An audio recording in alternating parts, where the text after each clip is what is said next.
नूरपुर गांव में रहने वाला किसान हरिया बड़ा ही मेहनती था। वो अपनी पत्नी के साथ रहता था। एक रोज हरिया नाश्ता करके जब अपने खेत पर पहुंचता है तो उसे किसी बच्ची की रोने की आवाज आ रही थी। अरे ये तो किसी बच्चे की आवाज है। वो खेत की उस ओर बढ़ा, तभी उसने देखा खेत में एक 5 सिर वाली बच्ची जमीन पर पड़ी नजर आई। हरिया उसे देख हैरान था। हे भगवान, 5 सिर वाली बच्ची। हरिया ने उसे गोद में उठा लिया और खूब लाड लड़ाया। उसकी खुद की कोई संतान नहीं थी, इसलिए वो उसे घर ले आया। घर आकर उसकी पत्नी रमा ने उससे पूछा, हे राम, 5 सिर वाली बच्ची इसे कहाँ से उठाकर ले आए? खेत में मिली है मुझे, जैसे राजा जनक को माँ सीता मिली थी, और आज से ये हमारी बेटी है। हमारी बच्ची? कितनी प्यारी है, हम इसका नाम लक्ष्मी रखेंगे। लेकिन गांव वालों ने जब उस बच्ची को देखा तो वो डर गए। सब हरिया से कहने लगे, अरे भाई, मुझे तो लगता है ये किसी डायन या चुड़ैल का बच्चा है। इससे पहले कि कोई अनहोनी हो इसे उठाकर फेंक दो। लेकिन बच्चे तो भगवान का रूप होते हैं ना, फिर ये चुड़ैल कैसे हुई? और इसके आने से आप लोगों पर तो कोई परेशानी आई नहीं ना, और हमारे जीवन में तो खुशियां आ गई। जनक पुत्री स्वयं हमारे यहाँ पधारी है। अब आप सब यहाँ से चले जाइए। हाँ हाँ, चले जाएंगे, लेकिन आज के बाद कोई भी अनहोनी हुई ना गांव में फिर देखना। लेकिन ऐसा कुछ भी नहीं हुआ। उल्टा उसके आने से गांव में और भी खुशहाली आ गई। बंजर जमीन उपजाऊ हो गई, गांव में अच्छी फसल होने लगी। ऐसे ही समय बीता और अब वो 21 साल की हो गई। हरिया उसके लिए लड़का ढूंढने लगा, लेकिन 5 सिर देखते ही सब डर कर भाग जाते। नहीं, इस भूतनी से हमें अपने बेटे की शादी नहीं करवानी। क्या पता कल को बच्चे भी ऐसे ही डरावने हो। ना बाबा ना। हरिया और रमा सबके सामने रोते गिड़गिड़ाते, लेकिन कोई उनकी बात नहीं सुनता। ये देख लक्ष्मी को बहुत बुरा लगता। एक रोज जब वो खेत से लौट रही थी तो उसने देखा एक मोटरसाइकिल जिसमें जवान लड़का था। बारिश में फिसलन के कारण उसकी बाइक नदी में जा गिरी।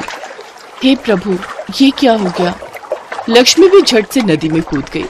वो उसका हाथ पकड़कर उसे बाहर ले आई। उस लड़के को जब होश आया तो वो उसे देखकर डर गया। उस लड़के का नाम रोहन था। कौन हो तुम? कौन हो? देखो, डरो मत, मेरा नाम लक्ष्मी है। लक्ष्मी ने उसे सारी बात बताई। रोहन ने उससे माफी मांगी। मुझे माफ करना, आपने मेरी जान बचाई और मैंने आपको गलत समझा। कोई बात नहीं, मेरी किस्मत ही ऐसी है। मेरे 5 सिर देखकर कोई भी डर जाता है। ये कहकर लक्ष्मी की आंखों में आंसू आ जाते हैं। देखिए, मुझे माफ कर दीजिए, मेरा इरादा आपका दिल दुखाने का नहीं था। रोहन पास ही के गांव के जमींदार का बेटा था। उसके पास किसी चीज की कमी नहीं थी। वो अपनी जिंदगी से परेशान था। कुछ समय पहले उसकी पत्नी, जिससे उसकी लव मैरिज हुई थी, उसकी मौत हो गई थी और उसका 4 साल का एक बेटा था। रोहन की माँ रोहन की दूसरी शादी करवाना चाहती थी, लेकिन वो करना नहीं चाहता था। उसे लगता था सौतेली माँ उसके बच्चे को सगी माँ जैसा प्यार नहीं दे पाएगी। उसकी सारी बात सुनने के बाद लक्ष्मी ने कहा, आप ऐसा क्यों सोचते हैं कि दूसरी औरत उसे वो प्यार नहीं दे पाएगी? अच्छा, तो क्या आप बनेंगे मेरे बेटे की माँ और देंगे उसे वो सारा प्यार? लक्ष्मी ने घर पर इस बारे में बात की और उन्होंने उन दोनों की शादी करवा दी। रोहन उसे ब्याह कर घर ले आया। उसे देख उसकी माँ सावित्री बोली, बेटा, इस चुड़ैल को कहाँ से ले आया? माँ, ये आपकी बहू है और मेरी पत्नी, हमने शादी की है। क्या तुझे पूरी दुनिया में यही चुड़ैल मिली थी ब्याहने के लिए? इससे तो अच्छा होता तू कुंवारा ही रहता। माँ, ये सब छोड़ो और अपनी इस 5 सिर वाली बहू का गृह प्रवेश करो। ना बाबा ना, मैं तो इस डायन का गृह प्रवेश बिल्कुल ना करूं। कहीं मुझे कुछ हो गया तो? तभी सावित्री गुस्से में अंदर चली गई। वहीं पास में रोहन का बेटा वंश खड़ा था, जो कि लक्ष्मी को बड़े गौर से देख रहा था।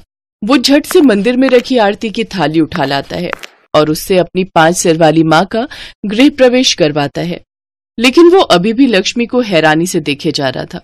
लक्ष्मी ने उससे कहा, तुम वंश हो ना? बहुत प्यारे हो। आओ, अपनी माँ के पास आओ। भला अपनी माँ से कोई डरता है क्या? माना कि मेरे 5 सिर हैं, लेकिन हूं तो मैं तुम्हारी माँ ना। कुछ ही दिनों में वंश ने उसे अपनी माँ मान लिया। लक्ष्मी भी उसके बिना नहीं रह पाती।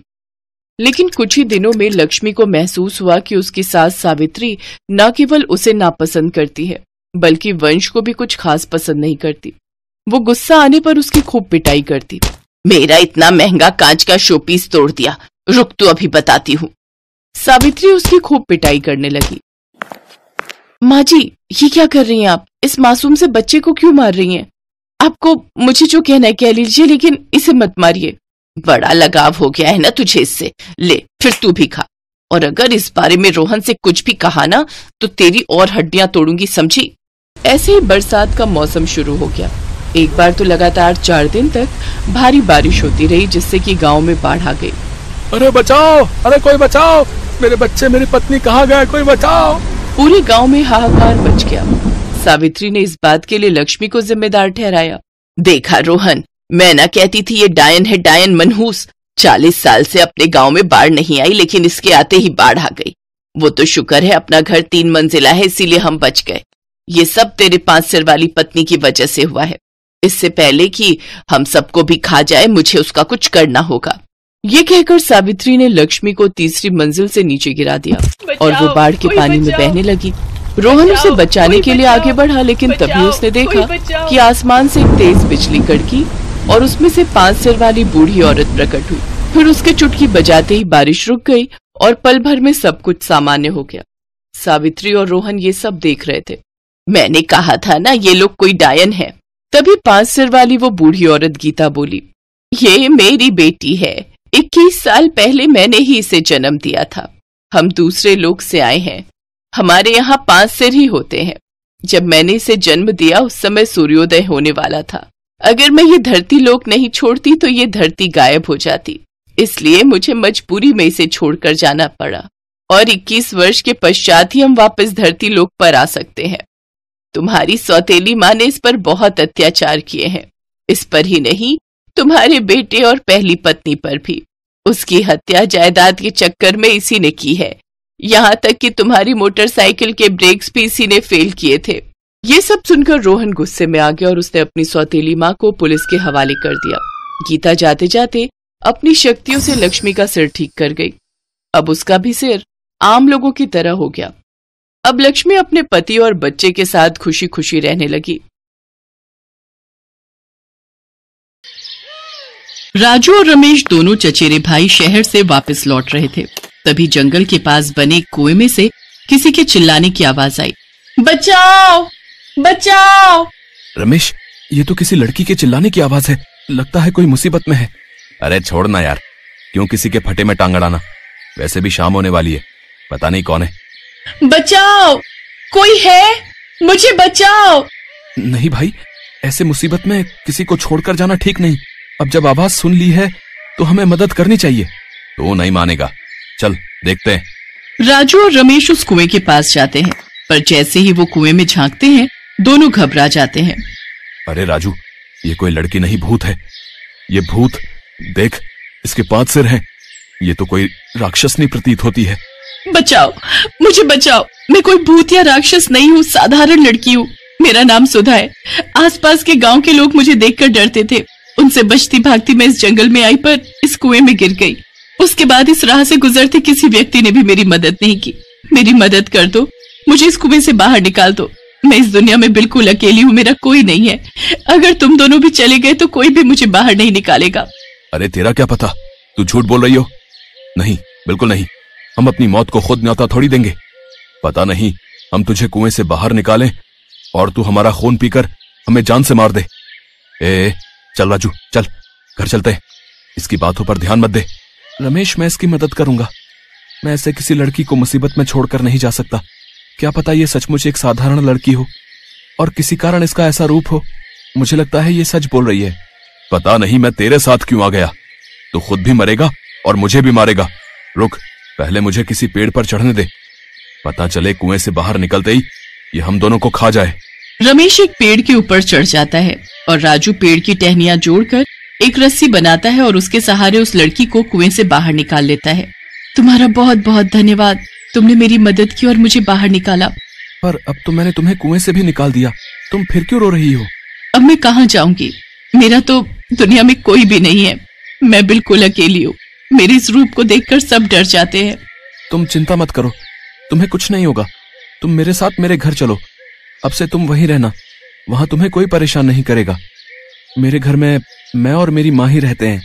अरे तेरा दिमाग खराब हो गया है? तुझे पता भी है चाची कितना गुस्सा करेगी अगर तू इसे घर ले गया। अरे रहने दे। राजू को उस समय जो ठीक लगा उसने वही किया। उसने इंसानियत का फर्ज निभाया और वो सुधा को अपने साथ गांव ले आया। वो सुधा को घर के अंदर ले गया। जैसे ही वो घर में घुसा, उसकी माँ डरकर घबरा गई। अरे तू ये किसे उठा लाया? ये तो कोई भूतनी है, ये तुझे कहाँ मिल गई? माँ, ये कोई भूतनी नहीं है, ये हमारी तरह ही साधारण इंसान है। इसका नाम सुधा है। इसका इस दुनिया में कोई नहीं है। सब लोग इससे डरते हैं और इसको मार देना चाहते हैं, इसीलिए मैं इसे अपने साथ ले आया। माँ, माँ ऐसा मत करो, ये बेचारी कहाँ जाएगी अगर हमने इसे नहीं रखा तो? तू किस हक से इसको यहाँ रखेगा? हाँ, तुझे पता भी है गांव वाले कितनी बातें बनाएंगे, हमारा जीना हराम कर देंगे कि हमने एक लड़की को अपने घर में रखा हुआ है, और वो भी 5 सिर वाली। माँ, मैं सुधा से शादी करूंगा और अब से ये तुम्हारी बहू के रूप में ही यहाँ रहेगी, मेरी पत्नी बनकर।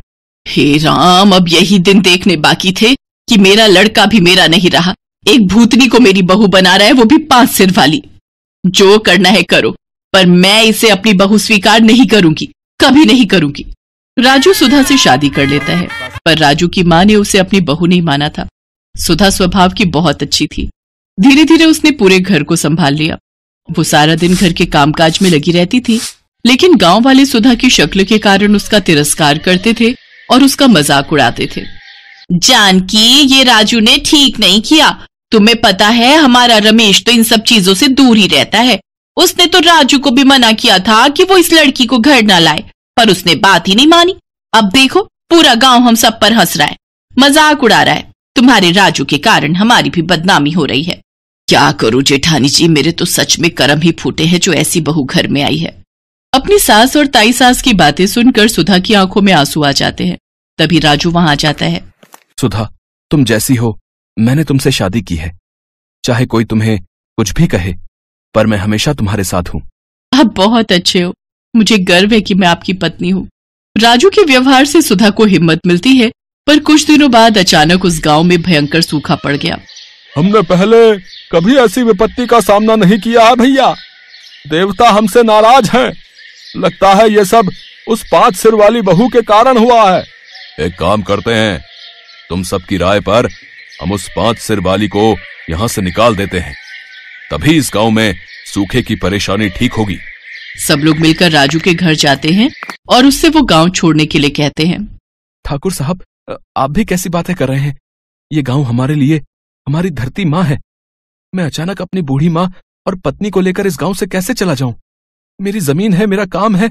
भाई तू चला जा, तेरी वजह से हमें भी बहुत परेशानी हो रही है। जा तू जा। मैंने तुझे कहा था राजू, तू इसे घर तो ले आया है। आज हम बेघर हो रहे हैं, वो भी इसके कारण। आप सब गलत समझ रहे हैं, ये सूखा मेरे कारण नहीं हुआ है।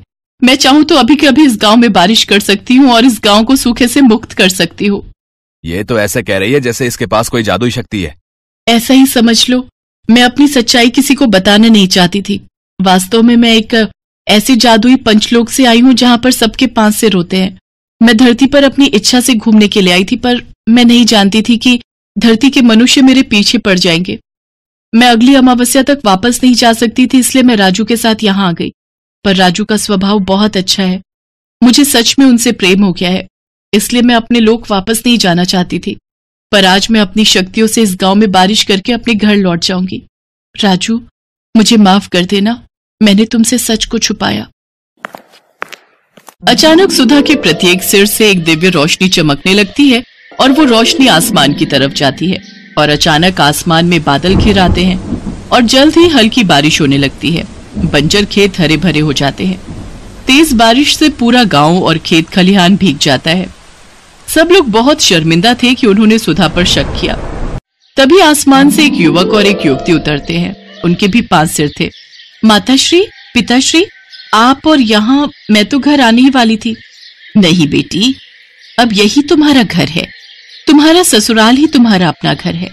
हाँ बेटी सुधा, अब तुम यहीं धरती लोक पर रहो और अपने पति और अपनी सास की सेवा करो। हमारा आशीर्वाद हमेशा तुम्हारे साथ है। मैं और तुम्हारे पिताश्री तुम्हें धरती वासियों की तरह एक साधारण युवती में बदल रहे हैं। देखते ही देखते सुधा के चारों सिर गायब हो जाते हैं। राजू सुधा को उस रूप में देखकर बहुत खुश होता है। बहू, मुझे माफ कर दो, तुम बहुत अच्छी हो, हमने ही तुम्हें पहचानने में गलती कर दी। उस दिन के बाद सुधा अपने पति राजू और सास के साथ खुशी खुशी उस गांव में रहने लगती है।